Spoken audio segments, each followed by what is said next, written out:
प्रिय विद्यार्थियों पिछली बार मैंने मेरे लेक्चर में आपको अर्ध तरंग दिष्टकारी और पूर्ण तरंग दिष्टकारी की पूर्ण गणितीय विश्लेषण, उसकी क्रियाविधि समझाने की कोशिश की थी। वहाँ हमने देखा कि उत्क्रम शीर्ष वोल्टता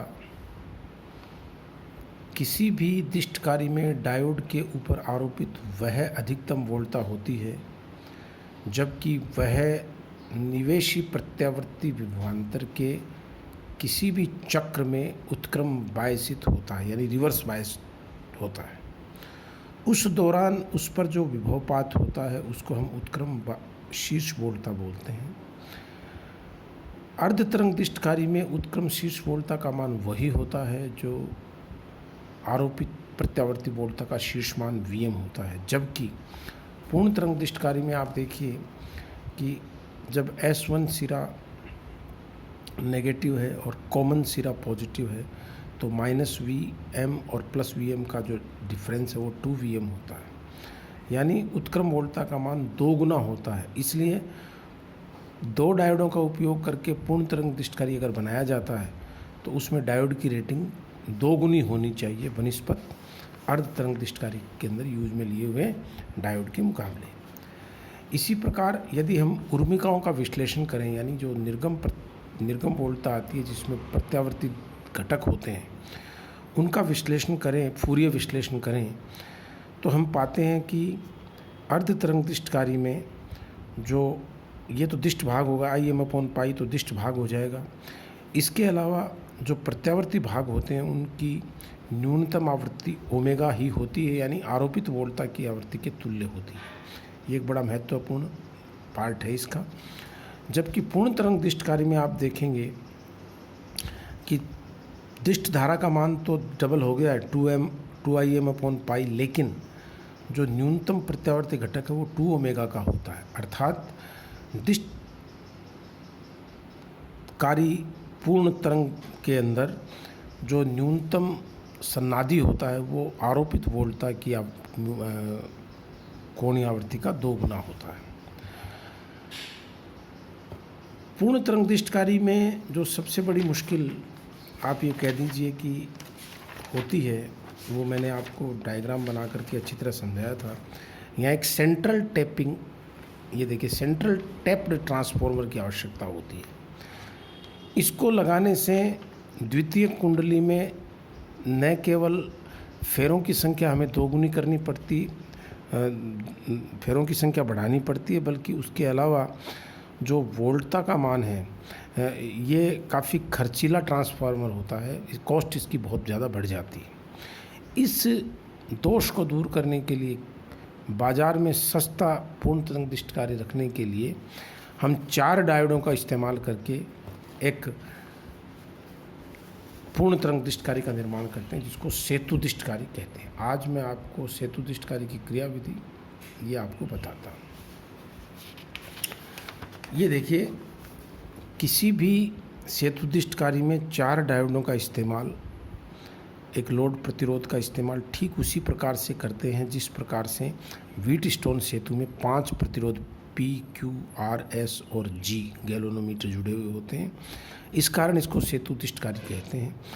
बाकी ज्यामिति इसकी अर्ध तरंग दिष्टकारी की तरह है।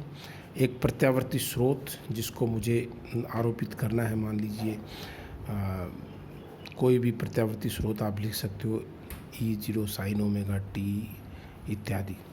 और यहाँ जो वोल्टता हमें प्राप्त होगी उसको मैंने जैसा पहले भी बताया है Vm sin ओमेगा t में लिखूँगा। और आप देखिए इसमें मैंने स्पष्ट रूप से समझा दिया है कि ये एक पूर्ण तरंग दिष्टकारी होता है जिसमें 4 डायोड तथा लोड प्रतिरोध का संयोजन व्हीटस्टोन सेतु के अनुरूप चित्रानुसार करते हैं, इस कारण इसे सेतु दिष्टकारी कहते हैं। अब इसमें उपयुक्त ट्रांसफार्मर का मतलब है कि हमें कितनी DC चाहिए। जैसे घरों में हमारे 220 वोल्ट AC इनपुट आता है और मान लो किसी इलेक्ट्रॉनिक युक्ति को चलाने के लिए आपको 12 वोल्ट की DC चाहिए, दिष्ट धारा चाहिए, तो इस ट्रांसफार्मर को हम अपचाई ट्रांसफार्मर के रूप में लेंगे जो 220 वोल्ट को 12 वोल्ट से थोड़ा प्रैक्टिकल नॉलेज अगर मैं आपको बताऊं तो ये जो दिष्टकारी होगा इसका ट्रांसफॉर्मर 12 से ज़्यादा वोल्टेज देगा, यानी इसका शीर्ष मान जो है वो 12 वोल्ट से अधिक होगा। क्यों होगा? क्योंकि कुछ हानियाँ इन डायोडों के अक्रॉस और सर्किट के रेजिस्टेंस के अक्रॉस होती है। सेकेंडरी कोयल में भी कुछ लॉसेज होते हैं। इन सब की गणना करने के लिए, जैसे मान लीजिए मैंने 12 वोल्ट की सप्लाई बनानी है तो करीब करीब 15 से 17 वोल्ट का मैं आउटपुट यहाँ लेऊँगा। तो उस 15 से 17 वोल्ट का आउटपुट यहाँ प्रत्यावर्ती होगा, जो कि डायोडों के अक्रॉस बिंदु ए और सी के बीच में, टर्मिनल ए और सी के बीच में आरोपित होगा। तो चलिए आगे बढ़ते हैं। उपयुक्त ट्रांसफार्मर का मतलब हमें कितना आउटपुट चाहिए, उसके अकॉर्डिंग जो ट्रांसफार्मर हमें सेलेक्ट करना उसको उपयुक्त ट्रांसफार्मर बोलते हैं। तो उपयुक्त ट्रांसफार्मर की प्राथमिक कुंडली के सिरों पर प्रत्यावर्ती वोल्टता लगाते हैं, ये ए और सी के मध्य। द्वितीयक कुंडली के सिरों पर S1 तथा S2 के मध्य सेतु के टर्मिनल ए और सी को जोड़ दिया। लोड प्रतिरोध RL को B और D के मध्य जोड़ते हैं। अगर आपको VT सत्य याद है तो जहाँ गैल्वेनोमीटर लगाते थे वहाँ हम लोड प्रतिरोध RL को लगाते हैं। अब इसकी क्रियाविधि बहुत ही सरल है।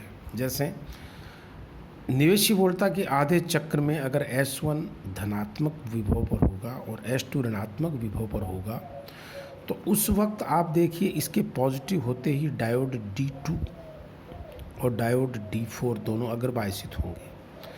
तो धारा को A से B, B से D और D से C तक प्रवाहित होने का मौका मिलेगा। तो परिपथ में जो धारा होगी A, B, फिर D, RL में से होते हुए, फिर D से C होते हुए S2 में होकर S1, ये चक्र, पहले अर्ध चक्र में धारा का ये प्रवाह होगा।